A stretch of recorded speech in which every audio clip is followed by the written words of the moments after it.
राधे राधे। आज आप सुन रहे हैं मार्गशीर्ष मास की शुक्ल पक्ष की मोक्षा एकादशी की कथा। तो चलिए कथा को शुरू करते हैं। एक बार कुंती पुत्र युधिष्ठिर भगवान श्री कृष्ण से बोले, हे देव देवेश्वर, मैं पूछता हूँ, मार्गशीर्ष मास के शुक्ल पक्ष में जो एकादशी होती है उसका क्या नाम है, कौन सी विधि है तथा उसमें किस देवता का पूजन किया जाता है, यह सब यथार्थ रूप से बताइए।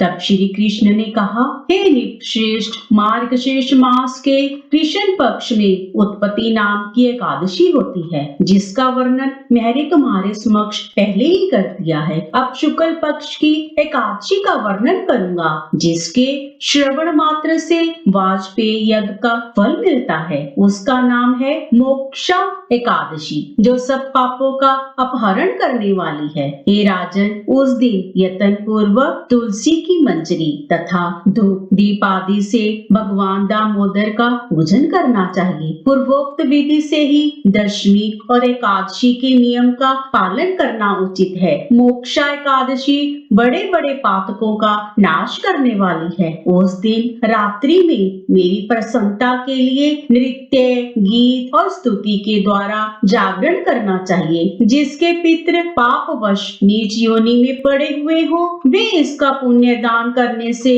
मोक्ष को प्राप्त होते हैं। इसमें तनिक भी संदेह नहीं है। पूर्व काल की बात है। वैष्णवों से विभूषित परम रमणीय चंपक नगर में विखानस नामक राजा रहते थे। वे अपनी प्रजा का पुत्र की भांति ही पालन करते थे। इस प्रकार राज्य करते हुए राजा ने एक दिन रात को स्वप्न में अपने पितरों को नीच योनि में पड़ा हुआ देखा। उन सबको इस अवस्था में देखकर राजा के मन में बड़ा विस्मय हुआ और प्रातःकाल ब्राह्मणों से उन्होंने उस स्वप्न का सारा हाल कह सुनाया। राजा बोले, हे ब्राह्मणों, मैंने अपने पितरों को नरक में गिरा देखा है। वे बारंबार रोते हुए मुझसे यूं कह रहे थे कि तुम हमारे तनुज हो, इसलिए इस नरक समुद्र से हम लोगों का उद्धार करो। हे द्विजवरों, इस रूप में मुझे पितरों के दर्शन हुए हैं, इससे मुझे चैन नहीं मिलता। क्या करूं, कहाँ जाऊं? मेरा हृदय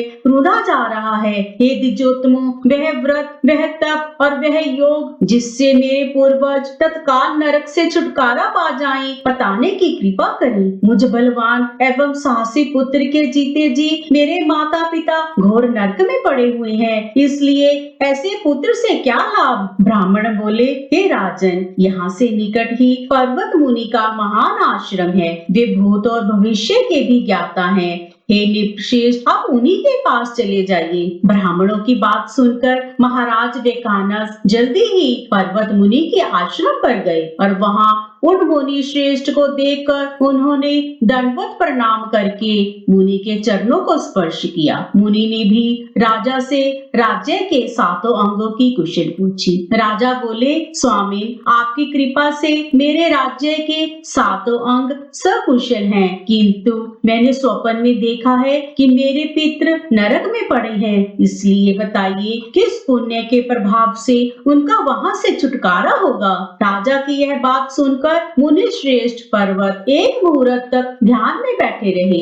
इसके बाद वे राजा से बोले, महाराज, मार्गशीर्ष मास के शुक्ल पक्ष में जो मोक्षा नाम की एकादशी होती है, तुम सब लोग उसका व्रत करो और उसका पुण्य पितरों को दे डालो। उस पुण्य के प्रभाव से उनका नरक से उद्धार हो जाएगा। भगवान श्री कृष्ण कहते हैं, युधिष्ठिर, मुनि की यह बात सुनकर राजा पुनः अपने घर लौट आए। जब उत्तम मार्गशीर्ष मास आया, तब राजा विखानस ने मुनि के कथानुसार मोक्षा एकादशी का व्रत करके उसका पुण्य समस्त पितरों सहित पिता को दे दिया। पुण्य देते ही क्षण भर में आकाश से फूलों की वर्षा होने लगी। विखानस के पिता पितरों सहित नरक से छुटकारा पा गए और आकाश में आकर राजा के प्रति यह पवित्र वचन बोले, बेटा तुम्हारा कल्याण हो। यह कहकर वे स्वर्ग में चले गए। राजन जो इस प्रकार कल्याणमयी मोक्षा एकादशी का व्रत करता है उसके पाप नष्ट हो जाते हैं और मरने के बाद वह मोक्ष प्राप्त कर लेता है। यह मोक्ष देने वाली मोक्षा एकादशी मनुष्यों के लिए चिंतामणि के समान समस्त कामनाओं को पूर्ण करने वाली है। इस महात्म्य के पढ़ने